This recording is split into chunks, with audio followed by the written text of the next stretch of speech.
Hello साथीहरु and नमस्ते हजुरहरुलाई welcome छ मेरो युट्युब च्यानलमा।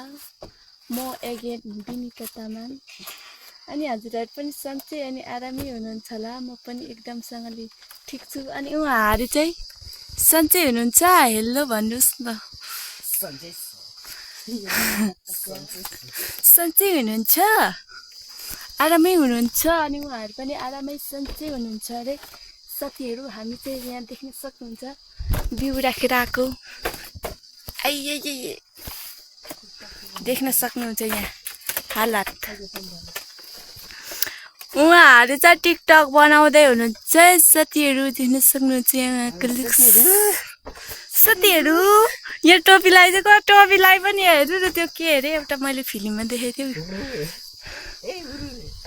त्यही मान्छेले त्यता हेर्नुहोस् त कुन स्कुलको उहाँ चाहिँ कुन स्कुलको है सबैजनाले कमेन्ट गर्नु ल। चिन्नुहुन्छ भने श्री सरस्वती माध्यमिक विद्यालय सरनन्द नगरपालिका 10 भोजपुर जर्सी नम्बर कति हो? 8 रहेछ। साथीहरु टिकटक बनाउने हो अब चाहिँ उहाँहरूले टिकटक बनाएको हेर्नु, जानु टिकटक बनाएको हेर्नु साथीहरु। मेरो फुल लुक्स देख्न सक्नुहुन्छ साथीहरु। यस्तो भइरहेछ, यस्तो हिलो भइरहेछ कि म के आली लगाएर आएको नि फेरि साथीहरु म चाहिँ आली लगाएर आएको।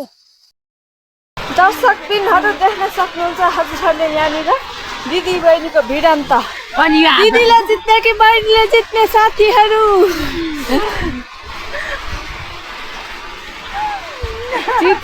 जित्यो एक हात नलगा नि, ध्यान नगर, दुईटा हात त दिएन।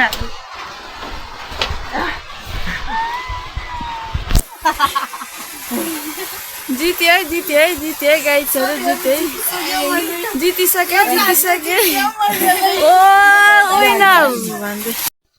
हेलो साथीहरु अनि सो गाइजहरु फेरि म चाहिँ आएँ। अघि चाहिँ बेसी भए भिडियो बनाउनै पाएन, कामको काम भएर, त्यही भएर फेरि पनि आएँ म चाहिँ। साथीहरु म चाहिँ घर जाँदैछु। यहाँ देख्न सक्नुहुन्छ मेरो पोको पटेलहरू बोकेर आएँ। बाटो पनि यस्तो छ साथीहरु। अनि साथीहरु हजुरहरु चाहिँ अचेलभरि के गर्दै हुनुहुन्छ? हामी चाहिँ एकदमसँगले गाउँको काम हो खेतीपाती गर्दैछौँ। लिनु पनि मन लाग्छ हौ घरिघरि त। मैले किन यति सानै उमेरमा बिहे गरेछु भनेर म ए भगवान् मलाई रिग्रेट लाग्छ कि मलाई जिन्दगीमा धेरैभन्दा रिग्रेट के को कुरामा लाग्छ भने नि मैले सानो उमेरमा बिहे गरेँ भनेर मलाई रिग्रेट लाग्छ। रिग्रेट सो त्यही हो। फेरि पनि भेटौँला गाइजहरु। फेरि पनि आएँ म चाहिँ। अहिले चाहिँ म आधी बाटोसम्म आएँ बेसीबाट। अनि अब आधी बाटोबाट जानुपर्ने हुन्छ घर। यहाँ देख्नुहुन्छ म चाहिँ सबैभन्दा टपमा आएर भिडियो बनाइरहेको छु। यहाँ देख्न सक्नुहुन्छ यो बाटोको सबैभन्दा टपमा उकालो बाटो, सबैभन्दा टपमा आएर मैले चाहिँ भिडियो बनाएको। हेर्नुहोस् न साथीहरु, यताउता चाहिँ भित्ता पनि टाँसिरहेछ। उयो त देख्नुहुन्छ त्यतातिर चाहिँ भित्ता पनि टाँसिरहेको रहेछ। अनि म चाहिँ जानुपर्ने हुन्छ अब माथि नै त्यहाँ देख्नु हुँदैछ नि त्यो घरदेखि अलिक उतादेखि उभो जानुपर्छ। अनि ऊ अलिक उता जानुपर्छ। अनि त्यसपछि म चाहिँ घरतिर लागेँ। मेरो कुम्लो कटेर देख्न सक्नुहुन्छ म भागेको जस्तै देख्छु होला साथीहरु। अब चाहिँ जानुपर्ने हुन्छ घर। यहाँ चाहिँ चौतारा पनि राखिदिनु भएको छ।